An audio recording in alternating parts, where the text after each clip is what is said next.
हापूस आंब्याची आठवडाभरात बाजारामध्ये आवक वाढल्यानं दरात घट झाली आहे। घाऊक बाजारात 1 डझन आंब्याचा दर 500 ते 1000 रुपयांपर्यंत आहे। पुणे मुंबईतील बाजार आवारामध्ये कोकणातून मोठ्या प्रमाणावर हापूसची आवक होती आहे।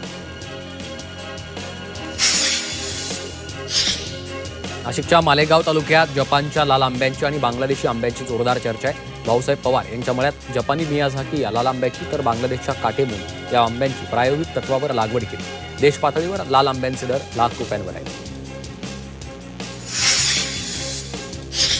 वाशिममध्ये सोयाबीनच्या दरात गेल्या काही आठवड्यांपासून सातत्यानं वाढ होती आहे। वाशिम कृषी उत्पन्न बाजार समितीत सोयाबीनला 6000 रुपये प्रति क्विंटलचा टप्पा गाठत उच्चांक नोंदवलाय। त्यामुळे शेतकऱ्यांना दिलासा मिळाला आहे।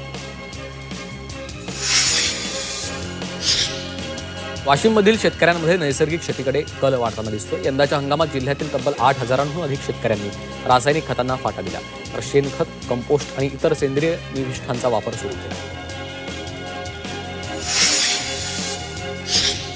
खरीप हंगाम 2026च्या तयारीनिमित्त कृषी विभागानं कठोर तपासणी मोहीम राबवली आहे। 1 एप्रिलपासून सुरू झालेल्या या मोहिमेत जिल्ह्यातील 197 खत विक्रेत्यांची तपासणी करण्यात आली। तपासणीमध्ये अनेक त्रुटी आढळलेल्या आहेत। 46 विक्रेत्यांची सुनावणी घेण्यात आली।